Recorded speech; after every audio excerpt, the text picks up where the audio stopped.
मैं एक बार ये मैं बता दूं कि सीसीएस की बैठक शुरू हो चुकी है। पूरा देश कह रहा है कि जवाबी कार्रवाई क्या होगी।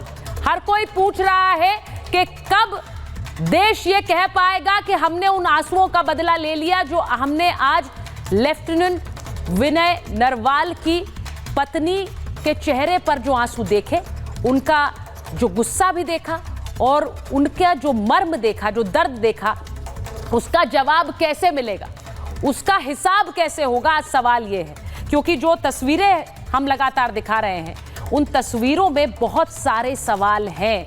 मैं एक बार जरा बिट्टा साहब के साथ शुरुआत करना चाह रही हूं। बिट्टा साहब, हमने कितनी बार आतंकवाद का दंश झेला है, लेकिन इस बार सर सीधे हमला पहचान पर है, और अगर हमारी पहचान पर हमला होगा तो दूसरे की पहचान मिटाने का मादा हम रखते हैं, ये बताना होगा।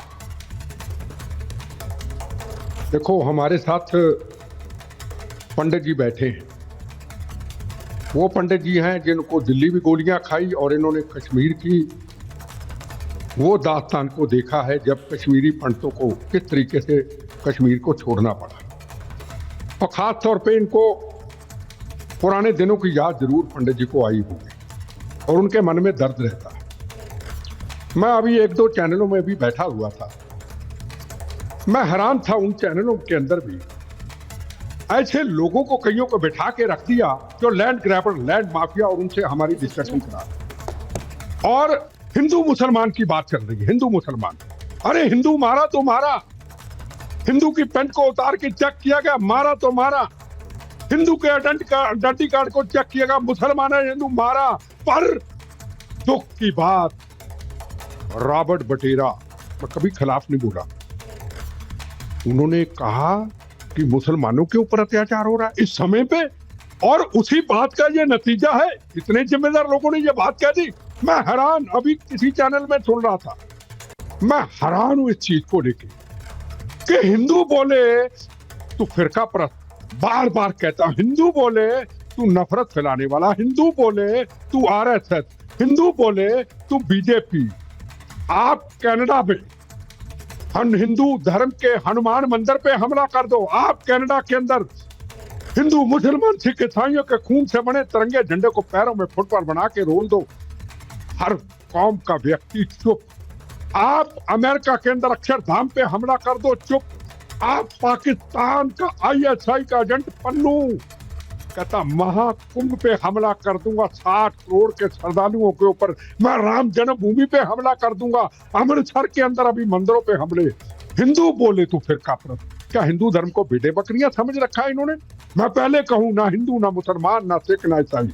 जब हिंदू की बात आई तो मैं उसकी चर्चा की। क्या हिंदू मार खाता रहे, गोलियां खाता रहे, मेरी बहनें नया शादी और पति आंखों के सामने चले जाए और पत्नी कहे मुझे भी मार दो, बच्चे सामने चले जाएं, पीठ पे छाती पे गोलियों से छाननी कर दें और हम लोग राजनीति करें। देखो, आज वक्त है, हमें यह सोचना होगा 2 दिन के बाद इस चैनलों की डिबेट के अंदर बिट्टा साहब, किसने क्या बोला। मुझे हैरानी होती है कि आज के दिन जब कोई हमला हिंदू पूछकर, हमारी पहचान पूछकर कर रहा है, तो कुछ नेता आज दूसरा ही नैरेटिव पेश कर रहे हैं। आपने जिक्र किया रॉबर्ट वाड्रा का, मैं हैरान हूं, आज क्या इस तरह के बयानों की जरूरत है? ये कौन लोग हैं? हमला हो रहा है और ये हमला देश पर है, ये हमारी पहचान पर है, भारत की पहचान पर है, और आप ऐसे बयान दे रहे। आप कश्मीर में देखिए, इमाम, वहां के इमाम कुछ दिन पहले कहा यहां बाहर के लोग आके गंदगी फैलाते हैं। अरे टूरिस्ट आते हैं, आपको पैसा मिलता है, आपका इकोनॉमिक बढ़ता है, आपके बच्चे आईपीएस बनेंगे, आपके बच्चे, आपके होटल चले, होटल खाली रहते थे, आज हमारा खाली पंजाब कर दिया खालिस्तानियों ने और कश्मीर चल गया। और कोई इमाम हिंदुस्तान से, कोई सिख धर्म का लीडर, देखो ये बोले या ना बोले, इनको होती खालिस्तानियों को तकलीफ, कोई सिख समाज का लीडर मैं किसी चैनल पे दिखा नहीं। आप डिफेंस का को ले आइए, मैं बिल्कुल मानने को तैयार हूं। कोई क्यों? भारत हम सबका नहीं है क्या? अकाल तख्त के जथेदार अमृतसर के अंदर क्या उन्होंने निंदा की? क्या दिल्ली के अंदर सिख जथेबंदियों ने निंदा की? क्या शाही इमाम ने निंदा की? हम 4 दिनों के बाद हम चैनलों को देखेंगे, कौन सामने आया? हिंदू मार खाता रहे, हिंदू बांग्लादेश में मार खाए, हिंदू बंगाल में मार खाए, हिंदू कनाडा में मार खाए, हिंदू अमेरिका में मार खाए, हिंदू हर जगह पे मार खाए, और वो चुप वो कहता कोई बात नहीं, हम नए भारत की तरफ चलते हैं। और आप रोज आके घुस करके गोलियां निशाना बनाते हो। देखो आज ये प्रदर्शन इनका कुछ नहीं, हम बड़े प्रदर्शन किए जिंदगी में, बड़े पाकिस्तान के बॉर्डरों पर लाखों की भीड़, हमें प्रदर्शनों की जरूरत नहीं, एक्शन की जरूरत है। आज एब्सोल्युटली जवाब एक ही पीओके। देखिए, मैं आपसे ये कह रही हूं बिट्टा साहब, एक्शन की जरूरत है, और देश ये बोल रहा है कि अब हमें कोई बातें नहीं सुननी है, हम अपनों को रोते हुए नहीं देख सकते, क्योंकि हर कोई खुद को देख रहा है उन तस्वीरों में, और ये फैक्ट है, क्योंकि लोग ये देख रहे हैं। मैं एक बार जरा कर्नल सिंह आपके पास आ रही हूं, जो व्यक्ति देख रहा है उन तस्वीरों को, जो लेफ्टिनेंट नरवाल की पत्नी की तस्वीरें हैं, उनको देखकर हर कोई सोच रहा है कि कश्मीर हम भी तो गए, हमने भी तो कहा कि अब कश्मीर जाकर जरा वहां पर घूम कर आते हैं, कोई इस तरह का निशाना हमें बना देता, हमारा परिवार इस तरह चला जाता, हमारी आंखों के सामने गोलियां चला देता। इसीलिए हर कोई ये कह रहा है कि वी वांट एक्शन। वो एक्शन क्या होगा? जय हिंद, नमस्कार। जय हिंद सर जी, मैं आपसे सिर्फ एक ही बात कह पाऊंगा, काफ़ी सारे रिएक्शन हो गए, काफ़ी सारे बदले हो गए, काफ़ी सारे जवाब दे दिए, बट मुझे लग नहीं रहा कि जिस लैंग्वेज को पाकिस्तान समझता है ये उसमें बात करी गई है।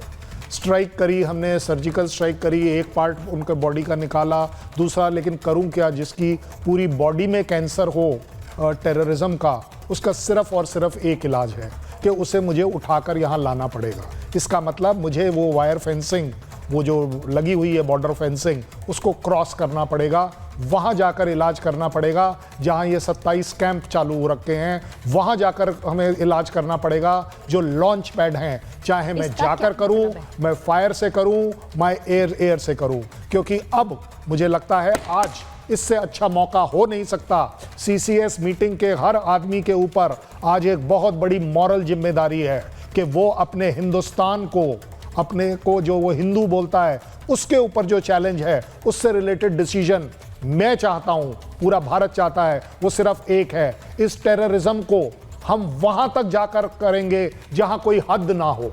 अगर रावलपिंडी में है तो वहां जाकर करेंगे, इस्लामाबाद में है वहां जाकर करेंगे, POK मेरा अपना है वहां पर तो करेंगे ही करेंगे। ज्यादा बड़ी बात यह है कि आज सिर्फ एक वन सिंगल पॉइंट एजेंडा होना चाहिए। गिनतियां ऑफ ऑप्शन की 50 कर लीजिए, लेकिन एक अकेला जो एजेंडा डिस्कस होना चाहिए और डिसीजन निकल कर आना चाहिए।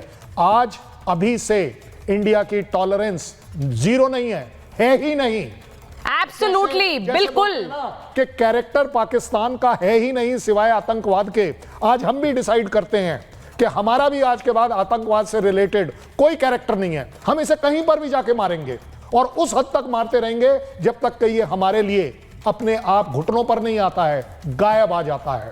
पाकिस्तान अगर यही लैंग्वेज चाहता है, अगर वो ब्लड चाहता है, तो उसको हमें ब्लड देने में कोई प्रॉब्लम नहीं है। हम उसका ब्लड उसी जगह जाकर लेंगे जहां से वो इसको एमिनेट करता है, जहां वो उसको ट्रेन करता है, जहां से वो लेकर आता है। मत घबराइए, कौन ऑपोजिशन है, कौन पॉलिटिक्स है, मत घबराइए। कोई इंटरनेशनल कम्युनिटी आपके साथ कभी कुछ नहीं कहेगी। लिविंग एग्जांपल है कि इजराइल ने कर लिया टेररिज्म के नाम पर, आज तक कोई नहीं। बहुत से लोग ये पूछ रहे हैं कर्नल सिंह, बहुत से लोग ये पूछ रहे हैं। यहाँ लेफ्टिनेंट जनरल दत्ता बैठे हुए हैं, मैं एम्बेसडर वोरा बैठे हुए हैं, वो बताएंगे कि अंतर्राष्ट्रीय दबाव क्या इस मामले में हो सकता है, क्योंकि लोग यही पूछ रहे हैं सर।